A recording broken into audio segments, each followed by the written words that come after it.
Այսօր իդեպ շարունակվել է Շիրակի թեմի առաջնորդ Միքայել arczepiskopos Աջապահյանի դատը։ Իշխանությունը զավթելու կոչի համար նա մեղավոր է ճանաչվել, 2 տարվա ազատազրկման դատապարտվել։ Հենց այս վճիռն է բողոքարկվել, փաստաբանները արդարացում են պահանջում, դատախազությունն էլ ուզում է ևս կես տարի ավելացնել պատժեչափին։ Ներողություն, մինչ այս հարցերին կհասնեն, այսօր փաստաբանները պահանջել են բանտից ազատել վերջերս վիրահատված Սրբազանին։ Հարցի քննարկումը կշարունակվի 2 օրից։ Սրբազանի կալանքի շարունակականությունը ամբողջությամբ ապօրինի է, չի կարելի հանդուրժել այլևս։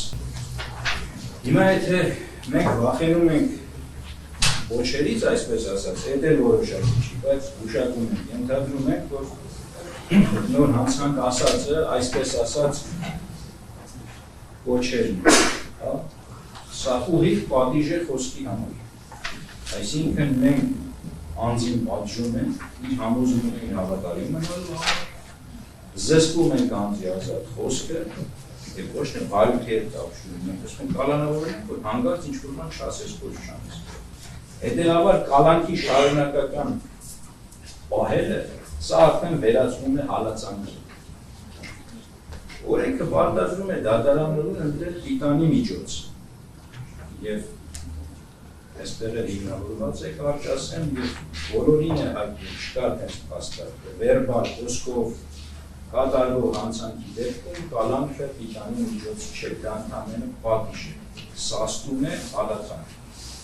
Պետության կողմից Սրբազանին բուժվելու թույլտվություն տալը ոչ թե բարեկամքի դրսևորում էր, այլ պարզապես կամ հավանաբար ճակերտավոր ծայրահեղ խնդիրների առաջացումը քրկը պատերի ներսում թույլ չտալու գործ։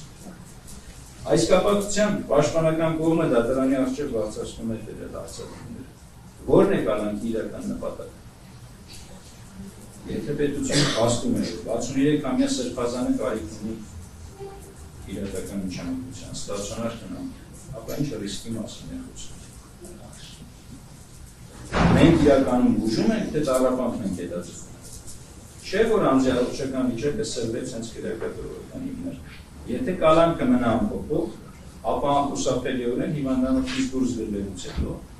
Սրբազանը վերադարձվելու է քրեակատորական հիմներ։ Արդյոք դատարանը պատրաստ է ստանձնել պատասխանատվությունն այն բոլոր բարդությունների համար, որոնք կառաջանան հետվիրածական շրջանում քրեակատարողական հիմնարկի ոչ սանիտարական եւ ստրեսային պայմաններում։ Որտեղ է ավարտվում արդարադատությունը եւ սկսվում հալածանքը։ Երբ խափանման միջոցը դադարում է ծառայել իր նպատակին եւ վերածվում է Սրբազանի անազատության մեջ պահելու գործիքի։ Արդյոք դա չի հանդիսանում պատիժ առանց դատավորության։ Եթե պետության միակ վախը կոչերն է,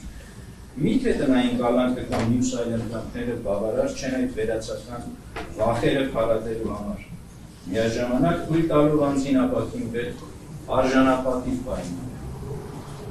Պաշտպանական կողմը պնդում է Սրբազանին քրեակատարողական հիմնարկ վերադարձնելու հեռանկարը հետվիրատական փուլում հավասարազոր է խոշտանգման եւ անմարդկային վերաբերմունքի։ Պատասխան դատան, մենք մեր դիրքորոշումը հանգում է հետեւյալին իրավաչափության փոփոխման վերաբերյալ հանգամանքից շարժանագրվել, ինչ վերաբերում է դատարանի կողմից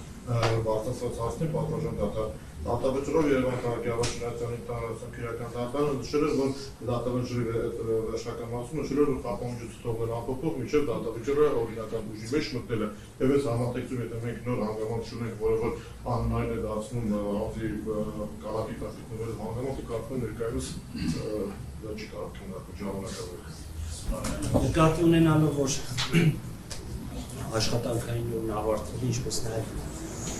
ներկայացված գրամի միջնորդությանը մանրամասն ծանոթանալու, ներկայացված բժշկական փաստարկներով ծանոթանալու, դրանք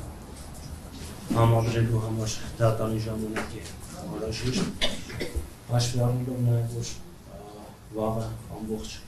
օրենսդրական աշխատանքային ծառայություններ ունի, ուստի դատանի նշված միջնորդությունը կանդրադառնա հաջորդ դատական նիստին, որը առաջարկում է նշանակել փետրվարի 6-ին։